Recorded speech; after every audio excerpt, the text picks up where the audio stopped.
Hey there YouTube! KS Cuber here again for day 20 of this year's Puzzle Advent Calendar. Make sure to catch up on the previous videos in the series by checking out the playlist in the description below, and stay tuned for tomorrow's video on Allomanti Cuber's channel. With that out of the way, let's get into today's puzzle. This one is by Garrett's Puzzles.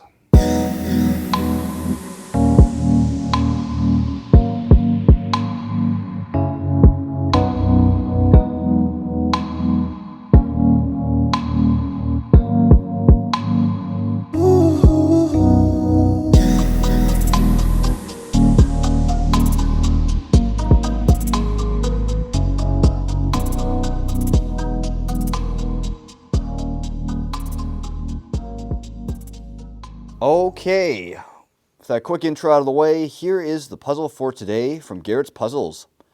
And as you can see, this is a very interesting looking cube right here. Before I get into the turning and show you exactly how this thing turns, which maybe you could have seen in the little intro sequence there, let's just take a quick look around this puzzle. As you can see, there are definitely the ridges from 3D printing on there. And this is definitely a pretty large and substantial puzzle. The size comparison next to like a normal 56mm 3x3. And this might give you a clue right here as to what sort of mechanism is inside. Of course, this is the more basic version. But right here, this puzzle is also quite a bit larger than a curvy copter. So speaking of curvy copter, what exact type of puzzle is this? Well, if I do a turn like this, that might give you some idea. In his notes, Garrett's puzzle mentions as a combination between a curvy copter 2 and a mirror blocks or bump cube, both of which I'm fairly familiar with. The Curvy Copter 2, unless I'm mistaken, is actually identical to the mass-produced Curvy Copter 3, which I don't have one to show right now. And that basically means this is a slice-turning puzzle with these rotating edges having an additional cut right here towards the center and being cut deeper, so sort of like a Rex cube, there is a center piece there. If you look at when I turn this here, the center piece moves along with the slice. This makes solving this cube a combination of a curvy copter and a Rex cube, with the added difficulty of a mirror blocks or bump cube design, which basically means that each and every piece is a different size and or shape instead of a different color. So we'll be taking a closer look at that here in a minute. It's a very unique puzzle. I've never really heard of anything exactly like it. I have quite a few different oddball mirror blocks puzzles, but nothing quite of this sort. And like you can see here by the design, this is definitely in the holiday spirit and is meant to look sort of like a present. Also could be sort of like an eyeball looking at you there. If you get a little abstract with it. So I guess my biggest question with this, the normal advanced curvy copter puzzle, these center pieces don't have a specific spot that they have to go to. I don't think that's going to be a huge difference in this puzzle because with the different algorithms to move and permute the pieces, just as long as they don't allow for parity, it shouldn't be super dissimilar. But it definitely could be an issue if there is an orientation or permutation that is going to be different on this puzzle because each of the pieces needs to be in a specific spot. But I am pretty familiar with the curvy copter mechanism, so this might actually be one that I can at least get very close to solving. So I guess before I show the turning off a little bit here and really get into the scrambling, let's just go up to the microphone here and I'll show you how this puzzle sounds.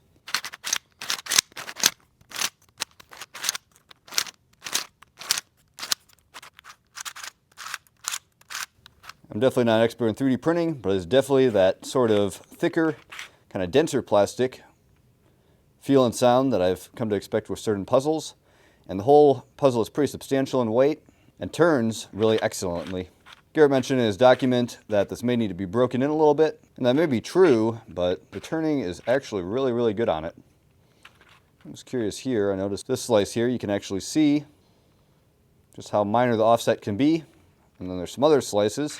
If I turn this one right here, that are quite a bit more dramatic. I think one of the most difficult things in solving this is going to be identifying exactly which pieces are supposed to go where on the cube.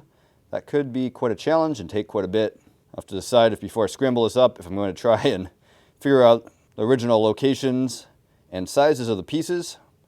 I mean, I think minimally I'm definitely going to take a photo of each side here so I can kind of identify and have some idea of which pieces are supposed to go where. It's going to be a little bit difficult through the camera here, but let me try and do some slice moves.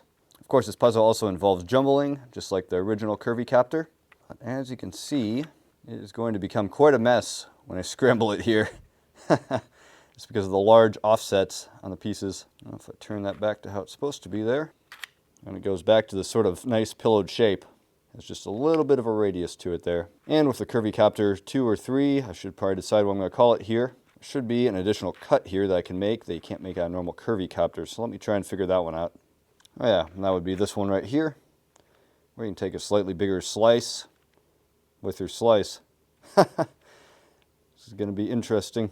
Okay, so before I scramble it up here, I just read back through the sheet and a few clarifications. This is called the Bump Copter Puzzle Advent Calendar Edition. And this is designed in SolidWorks, printed on a Prusa Mark IIIs. Materials are PLA Plus for the red corners and PETG for the green centers and black internal mechanism. And I did finally figure out the difference between a Curvy Copter 2 and the Curvy Copter 3. I did figure there was a difference, and that would be these edge pieces right here. On the Curvy Copter 3, you actually have the standard edge piece, just like you'd have on the standard Curvy Copter. And then these pieces are also split. On the Curvy Copter 2, the edge pieces are actually hidden inside the mechanism, or at least that's how I'd assume it. Because as you can see, these are split up right here and do not stick together. So I'll have to see if I can find a info or more tips and tricks online, as the Curvy Copter 2, as far as I know, was not mass produced. And it's going to have a couple different tricks and algorithms to solve those different pieces. But without further ado, let's dive right in and let me try and get this scrambled up and see how it looks. It's anything like a normal Curvy Copter. You can start with 180 degree turns first. So I'm going to try and scramble it like that to start with.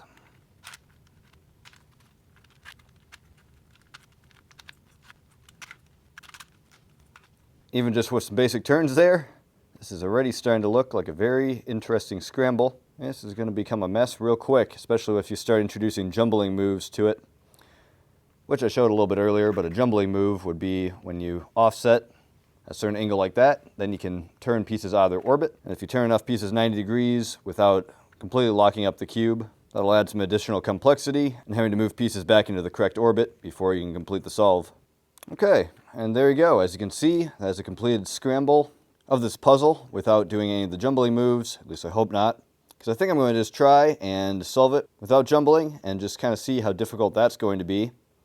So let me take this off camera and mess around with it here. I will show you some updates once I get a little bit closer to a solved state.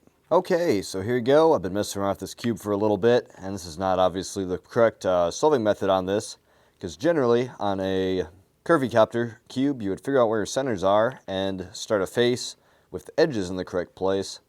So with this one here, I'm going to have to do a little bit more messing around and figure out how exactly to do that. But at least to start off, I decided just to kind of figure out how the pieces move around and get the corners in the correct spot. As you can see on the bottom layer, that was fairly easy. And I'm saying correct spot, not relative to the centers, because you can't tell where your centers are right now. And that's what I think I ran into up here. As you can see, I think I have these two in the correct spots, and then these two are in a parity of sorts. They're twisted in a way that they shouldn't be able to twist there. There should only be an odd number of corners that are twisted incorrectly. So I'm going to keep messing around with this here. Edge placement is definitely going to be an interesting part of the whole solve. Okay, so I've been messing around with this cube a little bit more. As you can see, I have the one side still solved there, or the one set of corners still solved there. And it's the other one, I still have the same rotation case. I was scrambling up the normal Curvy Copter to kind of replicate and figure out how I can solve that. As you can see, I solved the blue corners, which would be the bottom layer, and then I can end up with that same case. If basically you have it, if you have it adjacent to where it's supposed to go, as opposed to opposite with the centers there, which are hidden on the Curvy Copter 2. Unfortunately, I think it's going to be about all I'm going to do for today. I'll definitely mess around with this here in the future. I'll work on another Curvy Copter. I need to look through my back stock there and see if I actually have a Curvy Copter 3 or Curvy Copter 2 I can mess around with a little more. So I relate moves more to this one. It's taking me a little bit too long with all the different algorithms and stuff. The turning on this cube is good, but there's definitely some minor catching and stuff that just takes quite a while to go through algorithms and mess around with that, and I just don't have the time right now, unfortunately. But all in all, a very, very cool puzzle, an excellent execution of it. Definitely look forward to messing around with this thing in the future, and props to Garrett for making this work so well as it does. I haven't had any sort of issues with pops, major catches, piece misalignments, anything. It really turns super excellent, and it's a really, really cool concept. Seeing that Curvy Copter 2 hasn't even been mass produced, and then this is a Mirror Blocks version of that. That is really, really neat. But anyway, thanks for watching. There are links below to check out Garrett's puzzles online, along with a link to his printables page where he has this puzzle and many more. That wraps up this video for today, and I'll see you on the next one. KS Cuber out. Goodbye.